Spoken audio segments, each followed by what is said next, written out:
Hello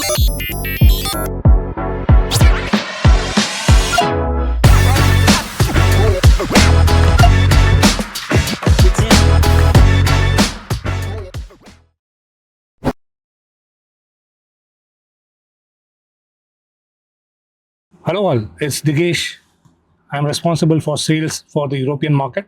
Welcome to the podcast of Connecting Dots. Today we have Akash, who is a subject matter expert at our side for e-invoicing. Wanted to have this podcast with Akash to understand more about what changes are coming in, how our business preparing for it. So, for the first time with a real coffee in hand, Akash, I will let you start. First, Sure. introduce yourself, and then we can have a conversation. Sure. Thanks, Digesh. I think on very right topic. I would say e-invoicing. Most of the countries across the globe are now looking at e-invoicing as the next thing in the tax domain to have real-time reporting as well as have visibility of what's going on within the region. So definitely, and a large part of that challenge lies with the taxpayers and the enterprises to how to comply with it. So absolutely. Perfect. I would like to start with, say, what are the key EU regulations which are getting influenced by e-invoicing? Sure. So just like other geographies, I think EU is very much in the front line running for introducing e-invoicing. So we have seen the whole PEPPOL framework, which is pan-European public procurement online. That's a framework which was developed within EU, now used and leveraged across the globe for e-invoicing. And now European countries are also leveraging that framework itself to use four corner and five corner for the e-invoicing mandate. And most of the countries that we have seen, like if I talk about Italy, they have been doing e-invoicing for a while now. Germany have just gone live, and Belgium is also buckling up for the e-invoicing. So definitely they all are looking at e-invoicing, and with VIDA, all the contributing states have signed VIDA, and one of the pillars of VIDA is digital reporting, real-time reporting. So all these regulations are going towards the direction of real-time reporting and e-invoicing. Perfect. So as you rightly touched upon a point, like say various countries have been rolling out the mandates for e-invoicing. So I would like to understand more about what type of e-invoicing frameworks are there across EU.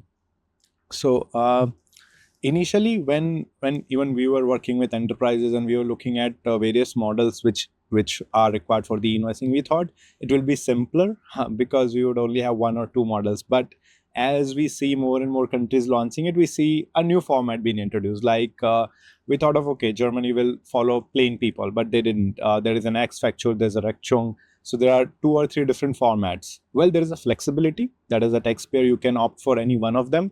But at the same time, you also have complexity that each country is having a bit difference in the way they are doing it, in the format that they are following. So every time, if you are a global company having operations across the globe, there is a challenge complying and creating data for all of that. Okay. Tentative timelines, if you can share, which country is planning for the mandates and the rollouts by what timeline? On the tentative timelines, I think definitely we publish these very frequently on our websites, and what we have seen is different countries for the next 3 to 4 years. We are seeing all the major countries in the Europe, mainly on the western side. Most of these Western European countries would follow it. So if I talk about like Belgium, Germany, France, Netherlands, we are looking all of them inclined towards going live very so soon. Belgium, I'm pretty aware, say they are going live with e-invoice from 1st of January 2026. Next year, yes. So early next year is his timeline. And Germany's receiving part is already live in 2027. They will enable the sales side of things. Same will go with even the Spain and Italy. They have real-time reporting for a while, so they will also be mandating one format or the other. So gradually, I think in the next 3 to 4 years, we'll see most of the countries going live with e-invoicing. What is the role of VIDA, which is VAT in Digital Edge, when it comes to e-invoicing to be as well becoming a part of it? Right. So that is more of a regulatory role, I would say, or maybe it's more of like a push for all the member states of EU to at least take steps towards it. So they have a deadline that, okay, we all need to implement this. Of course, most of the governments or tax authorities are already knowing the benefits of e-invoicing. but this added regulatory is more of like a push that, okay, let's do it earlier rather than delaying it later and later in the coming years. Okay. How do you see in terms of e-invoicing and VAT compliance? Both goes in combination or both are separate? What is your thoughts on that? Okay. I think if somebody thinks that or is suggesting that it's otherwise, like they both are separate, I think they're making a mistake, honestly, because whatever we have seen in our, I would say, a decade-long experience into tax technology, they are very much aligned and they are very much related. So e-invoicing and VAT compliance, we validate all e-invoices basis the VAT regulation. We call it ratification of an e-invoice, and that's very important because your VAT returns is one compliance and e-invoicing is a separate compliance. But if there is even a gap of even few euros into it, it would mean that you are inviting audits onto that part because there is a discrepancy in your books.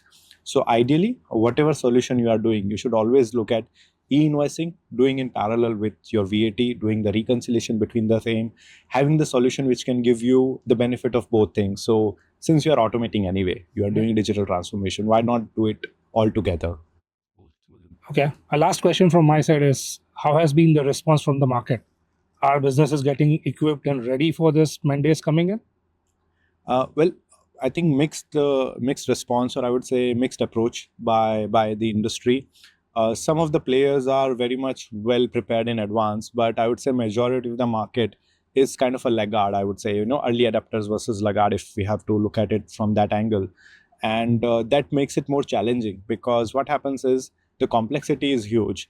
And if your implementation timeframes are crunched, it means you end up maybe doing a half-baked implementation, or you end up doing like an implementation where there are gaps when, after going live or after the implementation has been concluded. So I always recommend that take enough time, because you also need to do an intra company assessment internally, doing a gap assessment versus what needs to be done. You need to do your internal changes and then implement the integration. So it's not just that, okay, I buy a product, I integrate and my work is done. I have to also change my internal processes.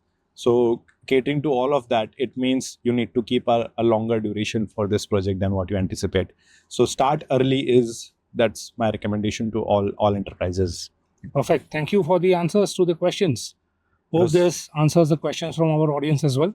Sure. And in case of any e-invoicing requirements, happy to get in contact. Happy to answer the questions from the audience. Pleasure talking to you. Thank you, everyone. Thank you.